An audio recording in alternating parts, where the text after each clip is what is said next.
जिल्ह्यामधील केज तालुक्यातील मसाजोग या गावचे नवतरुण सरपंच संतोष देशमुख यांची हत्या अपहरण करून हत्या केलेली आहे आणि त्या अशा तीव्र घटनेचा आम्ही बहुजन विकास आघाडीच्या वतीने सर्व धर्माच्या वतीने जाहीर निषेध करतो।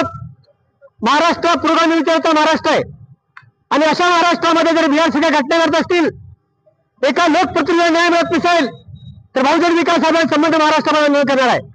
सरकारकडे आमची विनंती आहे की हत्या माणुसकीला काही लोक असताना समाज विघातक हत्या आहे आणि ह्यामध्ये 7 आरोप आहेत। या 7 आरोपात तात्काळ अटक झाली पाहिजे। मात्र पोलिसांनी 3 आरोपीला अटक केलेत। तुम्हाला आरोपी मिळत नाहीत का? हत्या होऊन 2 ते 4 दिवस झाले मात्र आतापर्यंत 7 आरोपी त्याला मिळत नाहीत। त्यांच्या पाठीमागे कुणाचा हात आहे? 4 आरोपी आजपर्यंत मोका नाहीत।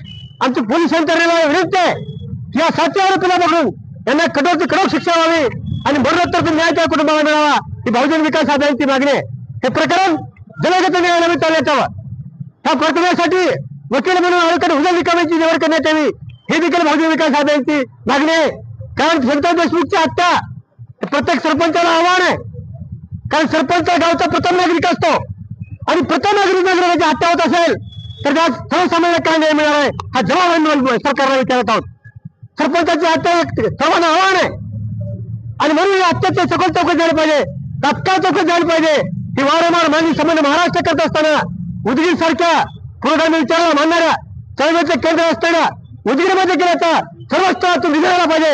यासाठी बहुजन विकास आघाडी सर्वांच्या वतीने जाहीर निषेध करतो। जय हिंद। दुसऱ्यावर कारवाई, सरपंचाची हत्या केल्यावर कारवाई, सरपंचाची हत्या केल्यावर कारवाई, आरोपीला अटक।